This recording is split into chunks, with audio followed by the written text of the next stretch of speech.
something a bit smaller than the previous speaker. I want to talk about sustainable AI.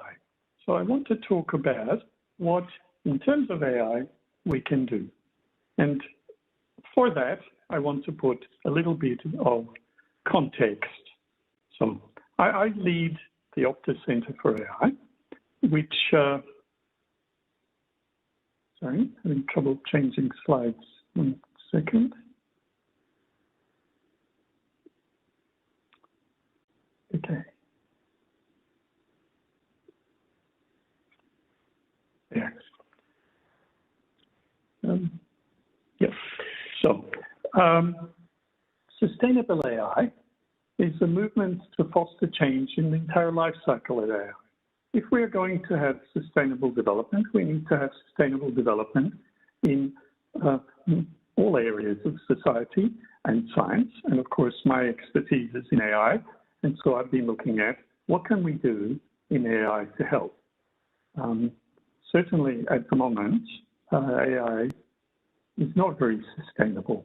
I'm sure we've all heard how much power Google data centers use. We need to change that to improve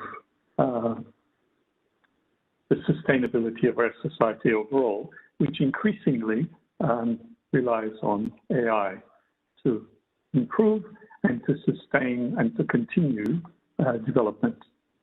So I only have a few slides. I want to talk through what is this Optus, because I believe it's a company that will not be familiar to you in India, and talk about my center. Then I want to talk about data and responsive AI. Then I will talk about responsible AI, and then I'll very quickly finish on my conclusion that I believe sustainable AI is possible. The diagram's just under me on the slide give an indication of what I think we actually want. What we want from AI is a helper, something like a butler, which will do what we want even if we don't express it very clearly. Unfortunately, AI at the moment is more like the genie, where what we get is what we asked for, even if that's not what we actually wanted. So, Optus is a major Australian telecommunications company, and they have a plan, and that's the green bits in this diagram. This is their 5G plans for the next generation of products.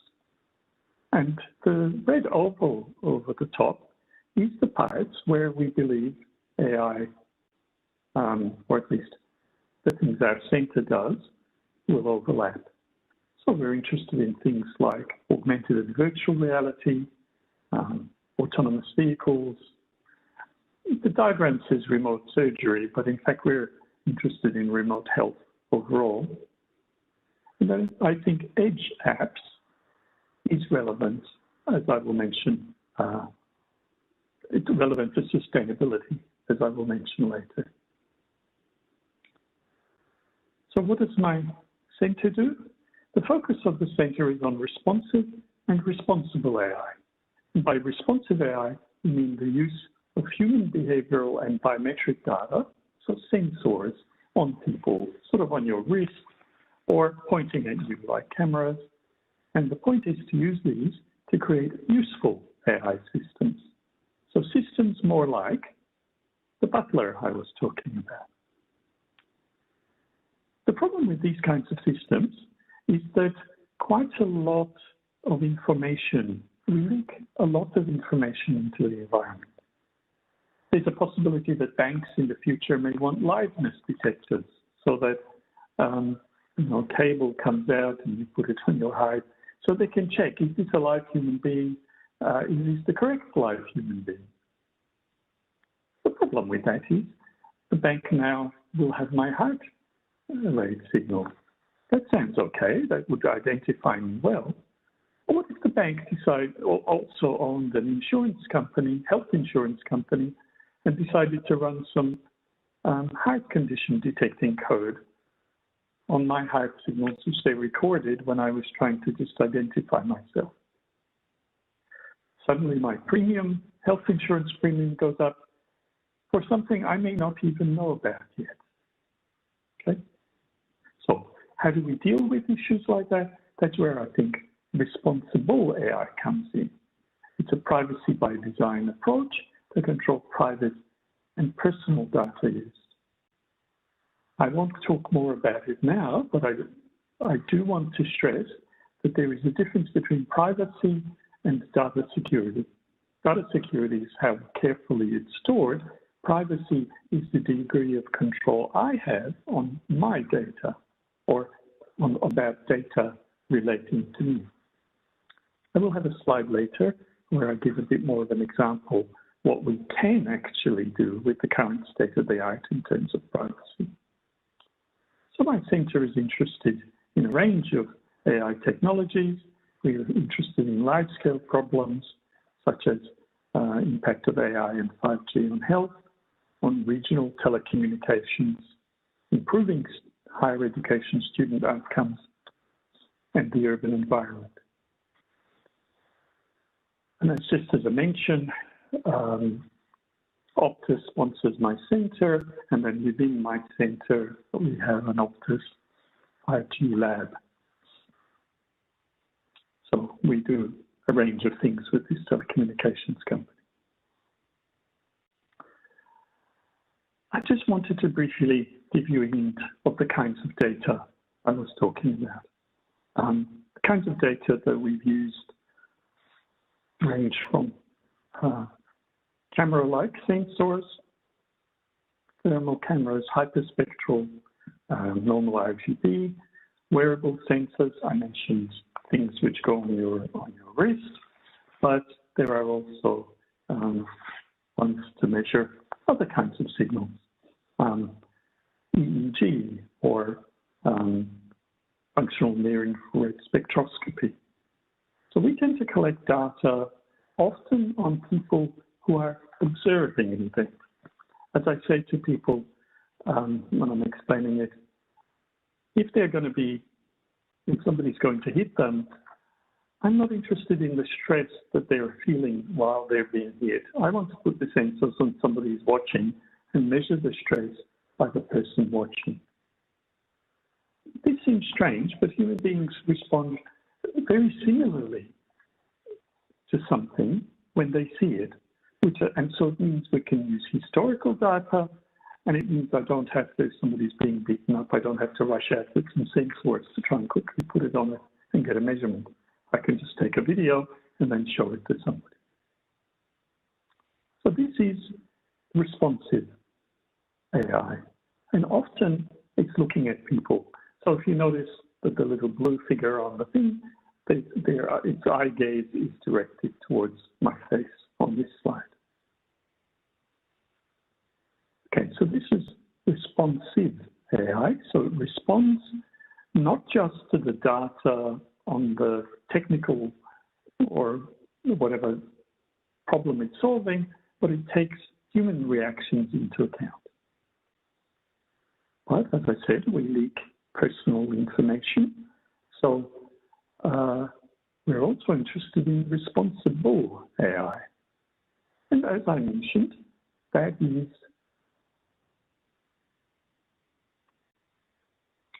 a privacy-preserving aspect. Now let me play this video. Oops.